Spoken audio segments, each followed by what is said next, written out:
I'm here with Rusty Bell. Rusty is the designer of what we're standing in front of and enjoying right now. So as I look around, I mean, this is really awesome. I love the pool. But what are some of the other elements that are here that really make this place great for socializing and partying? Thanks, Bruce. Thanks for the opportunity to have us here and go over the job that we did. But the backyard right here is set up with several different amenity areas, with the outdoor kitchen right here and the wrap-along bar with all the stools. We have the fire pit area over here, and sitting areas to serve when you're cooking. And we have the fireplace down below with the pergola over top and wrapped around with some beautiful roses and other plantings. I mean, I really do enjoy this. So when we were talking earlier, so Down to Earth Landscaping is not a small company. So how many projects do you run at once?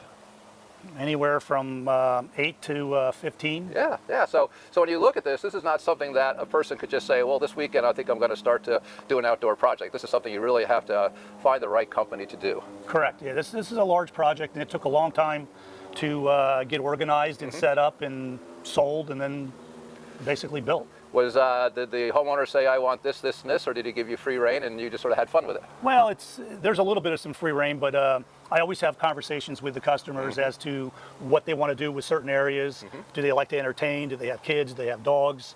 And then we get into the functional aspects of what they want in certain areas, and then I kind of put it all together.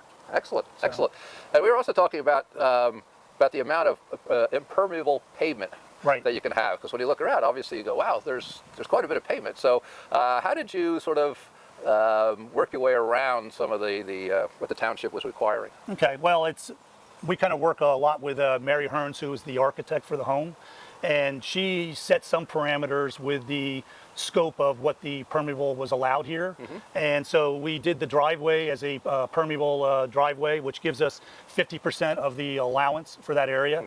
Belmar is one of the towns that allows us to do that with permeable pavers. A lot of towns don't, and you got to kind of work with the parameters. So we did do a couple of the other walkways set up still as permeable, although they're not really a permeable paver, but we did it to be green and just to help control the water a little bit better. Certainly. So, and I really appreciate that, because again, in this day and age, we're really thinking a lot about sustainability.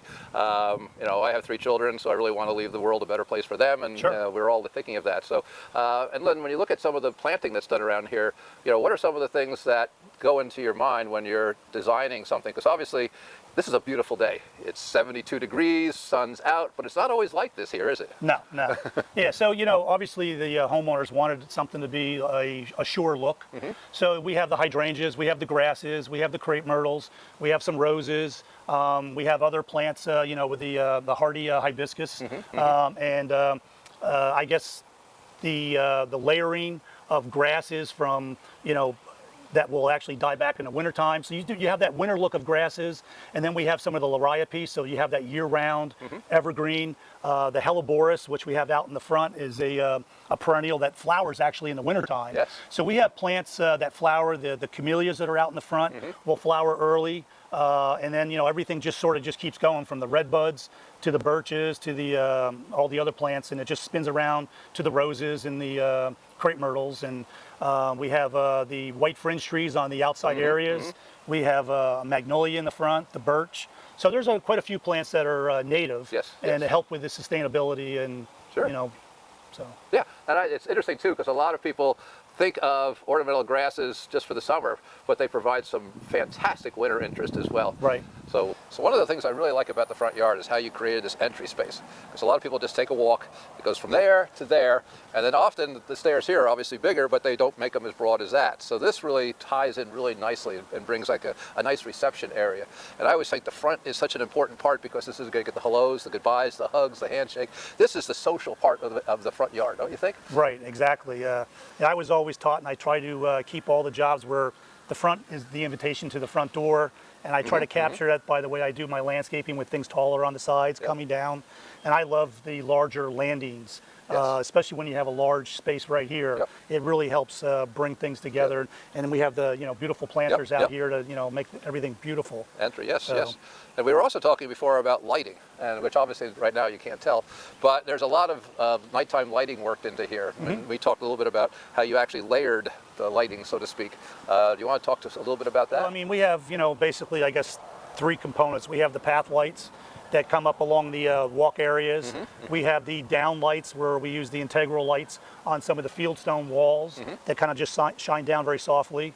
And then we have some well lights that have the brass cover with the glass so mulch and debris doesn't get inside it. Important. But they basically light up the trees and they light up the accents where the columns are. So there's lighting on the front and on the back side, so you get that depth of lighting throughout the whole design. And that's oftentimes lighting is overdone, and so the fact that, and I've seen the pictures of this house at night, it's beautifully laid out. That just gives you that wonderful evening invitation. So everyone thinks about the daytime, and then the lighting is always an afterthought. Here, you've actually worked it in as part of the design. So, yes. So this has been a great day, Russ. Thanks for inviting us down. And, thank you for coming. No, I appreciate the walking around and all that you've educated us about.